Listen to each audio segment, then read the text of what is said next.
And remember, play the long game, adapt, and listen to your audience's needs.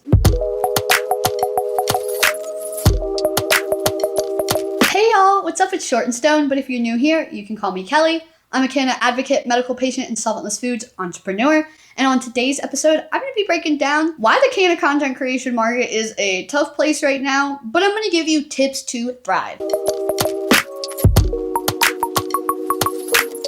Let's get into it. If you're trying to make it in the canna content creation space, you've probably noticed one thing, and that it's freaking tough. From shadow banning to demonetization to account deactivations, cannabis creators face a unique problem when it comes to content creation that no other niche online faces. And today I'm going to give you strategies and tips so you not just survive, you thrive. I'm sure if you're still watching this now, you're a canna creator, whether that be on Discord, TikTok, Instagram, Facebook, YouTube. And you've probably picked up by now that there are a unique set of challenges that cannabis content creators face. And on the main platforms like Instagram, YouTube, Facebook, TikTok, they have strict regulations and guidelines when it comes to cannabis use shown on their apps, even in legal regions. Videos you post, even if you have age restrictions on them, are susceptible to be taken down, deleted, demonetized, flagged, or receive limited reach and shadow banning. And here's the kicker. I found even when my content follows all of the rules, it can still get dinged. It's completely unfair and arbitrary. It's a mixture of AI and people doing their jobs. Don't forget haters too. A hater can easily report you and get your stuff all messed up. So best to keep drama free online, if you know what I mean. You don't want to go ruffling any feathers and then all they have to do is hit the report button and boom, all your work's gone. But what also makes this type of content hard is the limited opportunities you have for sponsorships and paid brand deals. Working in the cannabis space, I found that brands outside of the cannabis space don't want to sponsor us. They don't want to be associated with us. So it's best to find brands within the industry, even if they're non-plant touching and ancillary, like papers, grinders, devices. But yeah, it just sucks. And I just want to validate your frustration for having the community guidelines disproportionately and inconsistently applied.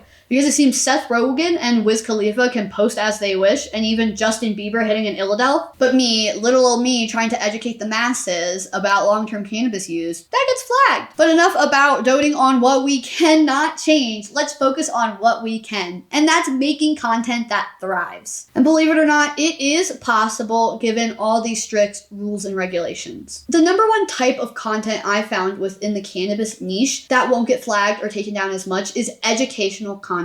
Content that takes an educational stance. And you can utilize this by not just promoting cannabis use, but by focusing on educational content. The history, science, research, industry updates, and you can frame your talk, posts, captions around holistic wellness, plant remedies, natural alternatives even, to avoid age restrictions and flaggings. Now, it's important to note that Meta is utilizing all these new AI bots, and they are tapped into keywords and SEOs that can immediately get your stuff taken down no matter what's even shown. So avoid keywords like weed, marijuana. Instead, transition to more neutral-based words that insinuate the products in use. Try plant-based wellness, herbal solutions. This also goes for captions, text on screen, descriptions, but also for titles as well. Try using creative titles that don't directly correlate to cannabis consumption, but focus on capturing interest instead. Here's one that I really need to get better at, but it's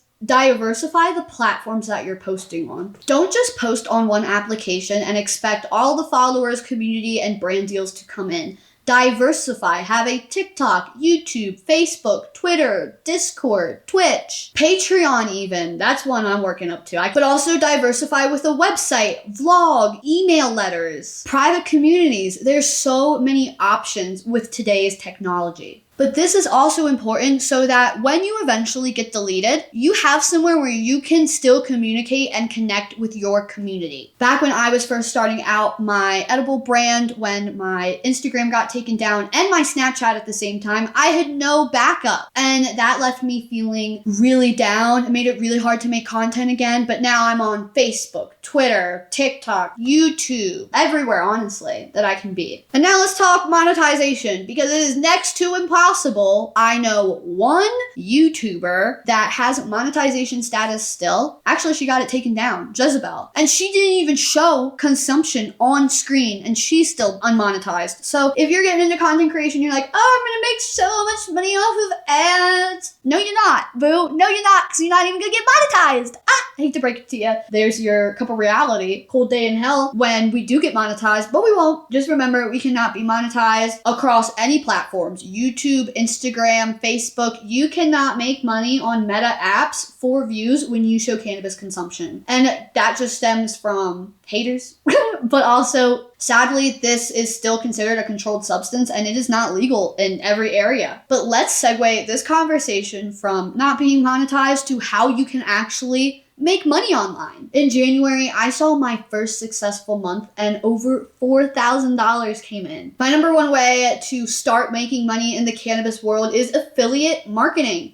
Yeah, you have to sadly act as an influencer and promote products to sell. And yes, you're contributing to overconsumption and capitalism, but that's how you make money. You make a little commission off of every product sold from a unique link or code you have from that brand. I think you should partner with CBD brands, accessory brands, papers, glass, and brands that have a broad reach and have methods to sell their product in a wide variety of areas, not just per state. There's also educational products you can sell. Courses, classes, books, you name it. Any way you can put together the information you've learned from research, personal experience, and you can get to selling that. And then lastly, there is brand partnerships, paid brand deals, UGC opportunities, sponsorships, and I think working with cannabis brands directly or brands in the industry work very well for this, especially larger companies with a larger marketing budget. Currently, I have 3 to 4 streams of how I'm making money off of content creation. I have brand partnerships, affiliate marketing, UGC, and then I also help brands with marketing consulting. So yeah, just try to find what you can bring unique to the industry, put your own twist on it, don't show consumption only, and just try to stack your other talents and strong suits to make yourself more appealing to brands. If you're curious about other types of videos like this, I do have a playlist I will put in the cards here and in the description where you can find other videos like this. Because creating content in the canna world is not easy, and if I can help at least one person, so be it. I hope I've equipped you with some smart strategies so that you can build a successful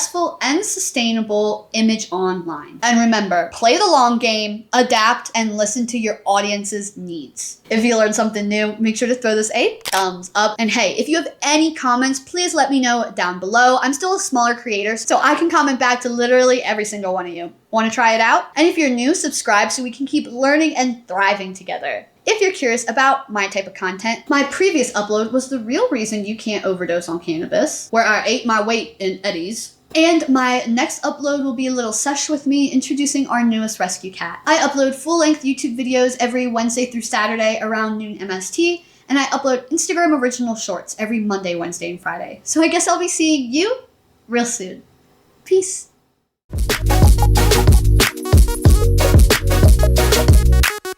And if you didn't hear it yet today, I hope you know that I appreciate you. Bye!